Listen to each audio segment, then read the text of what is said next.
kami di Liga Finansial. Kali ini kita akan membahas tentang saham Wiko atau Wicaksana Overseas TV International Tbk. Nah, ini kita lihat yang laporan keuangan tahunan 2024. Di sini ada direkturnya yaitu Roni Setiawan. Kemudian alamat kantor mereka ada di Jalan Ancol Barat 7 Blok A5D, tepatnya di Jakarta ya, nomor 2. Kalau kita lihat di sini, ini perusahaannya ini sebenarnya cukup terkenal ya untuk merek-mereknya. Ada seperti Twisco, ada French, ada Potato, ada mie cepek gitu-gitulah ya. Untuk laporan keuangan kali ini nilainya itu dia 1 tahun penuh dan bentuknya itu dia rupiah. Kas dan banknya kita lihat dari 12 miliaran sekarang menjadi 2 miliaran, berkurang. Persediaan 80 miliaran menjadi 48 miliaran, berkurang cukup banyak. Kalau kita lihat isinya berarti berkurang 37 miliaran nih persediaannya. Kalau persediaan sudah bukan cukup banyak, data tahu sendiri. Nah, kemudian kita lihat total hutangnya. Ini total hutangnya, utang usaha. Nah, ini kita langsung lihat saja. Dari 313 miliaran sekarang menjadi 386 miliaran. Artinya apa? Utangnya meningkat sebesar 73 miliaran. Bahkan mereka sudah mau menyentuh 400 miliaran, dan dibandingkan dengan ekuitas ternyata hutangnya itu masih lebih banyak. Nah, kita lihat ya, hutangnya masih lebih banyak ya. Nah, penjualan bersihnya dari 1,4 triliunan sekarang menjadi 1,3 triliunan. Padahal penjualannya banyak, tapi mengapa mereka bisa sedikit ya untuk ekuitasnya? Itu masalahnya kayak di beban pokok penjualan dan beban-bebannya. Kita lihat bahkan beban-bebannya itu terus meningkat. Beban keuangan terus meningkat juga. Nah, ini kita lihat yang kemarin tidak hidup pun bahkan merugi ya nih ya. Bahkan ruginya kan lebih besar daripada yang kemarin. Pembayaran kas kepada pemasok dia bahkan lebih kecil daripada kemarin. Nah gini ya, sebenarnya rata-rata yang kalian ketahui perusahaan seperti ini rata-rata menguntungkan. Tapi mengapa ini bisa menjadi rugi? Nah, itu perlu dicapai banyak. Apakah harganya terlalu murah, ataukah karena bebannya itu terlalu banyak untuk hal yang tidak perlu? Nah, itu perlu dilihat. Jadi seharusnya, nah ini kita lihat dulu top managementnya. Top managementnya ini ada beberapa yang mengalami perubahan, seperti ada komisarisnya, kemudian presidennya kemarin Roni Setiawan sekarang udah gak ada.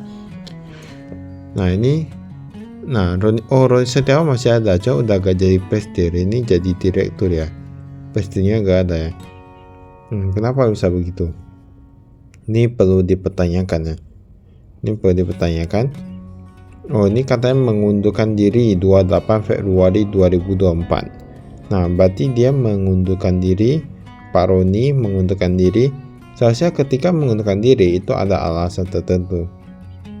Nah, ini sebenarnya salah satu yang menurut kami ya, ketika perusahaan sudah mengalami kerugian, walaupun penjualannya besar dan produknya itu sudah terkenal, ada brand awareness ya, salah satu hal yang bisa dilakukan perusahaannya itu menjadi berani.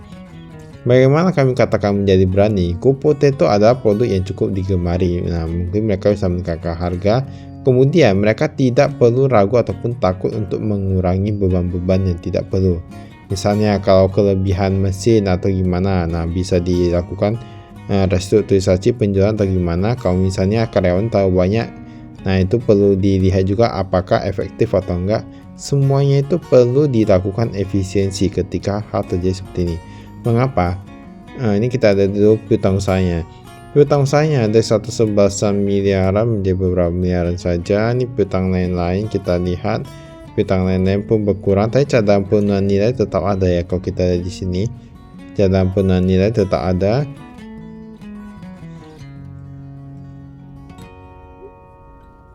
Persediaan ini pun bukan cukup drastis. Nah, ketika perusahaan berani untuk mengurangi mengurangi beban produksinya, nah itu akan menjadi sangat bagus. Ibaratnya daripada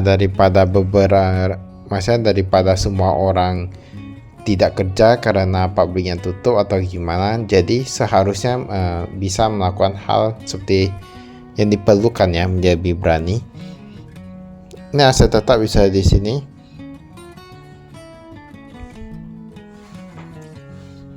Tapi kami memang jujur, beberapa kali kami melihat seorang pemimpin seperti manajer ataupun pemimpin perusahaan, pemilik perusahaan. Ada beberapa pemilik perusahaan yang dia itu intinya itu dia menjaga kesejahteraan karyawan ataupun menjaga semuanya pabriknya itu terlihat mewah atau gimana, tetapi biayanya itu banyak dan tidak menguntungkan. Ketika sudah tidak menguntungkan, itu lambat laun akan menjadi bumerang untuk perusahaan itu sendiri. Karena ibaratnya gini, kalau menjadi mewah untuk sebentar saja, terlihat bagus untuk sebentar saja, itu untuk apa?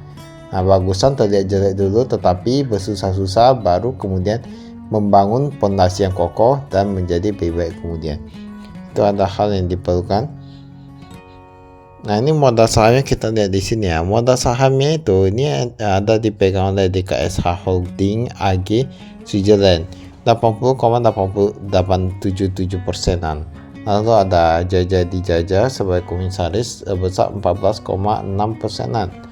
Nah, jika dilihat dari sini, kepemilikan masyarakat itu masih sedikit ya.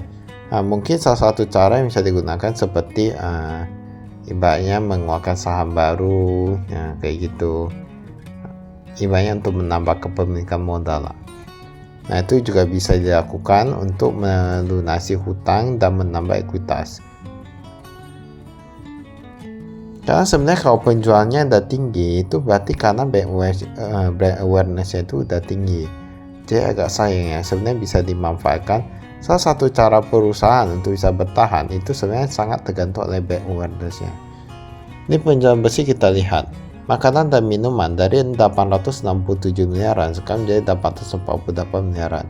Rokoknya 300 miliaran menjadi 308 miliaran. Nah, ini ada beberapa yang berkurang penjualnya, ada beberapa yang meningkat. Harga pokok penjualan pembelian bersih oke lah, tapi sebenarnya ini semua agak apa ya, agak sedikit tinggi ya. Transaksi penjualan ada Coca-Cola, ada Shanta Top dan lain-lain. Beban penjualan kita lihat, gaji dan upah security 4,6 miliaran. Nah, perjalanan dan pengangkutan 4 miliaran, oke udah berkurang. Beban umum dan administrasi, gaji, upah dan imbang kerja. Ketika perusahaannya sudah merugi, gajinya masih terus meningkat. Gaji, upah dan imbang kerja terus meningkat. Ini sebenarnya pembayaran kepada top management atau untuk yang low managementnya, ini gak tahu juga. Ini beban umum dan administrasi kita lihat bahkan meningkat cukup pesat, 200-an miliaran dari 100-an miliaran menjadi 200-an miliaran. Nah, jadi inilah yang perlu kita pahami ketika sebuah perusahaan lagi menurun kinerjanya, bebannya terus meningkat, itu akan menjadi sangat berbahaya. Maka itu saja kami, sekian, terima kasih, saya investasi.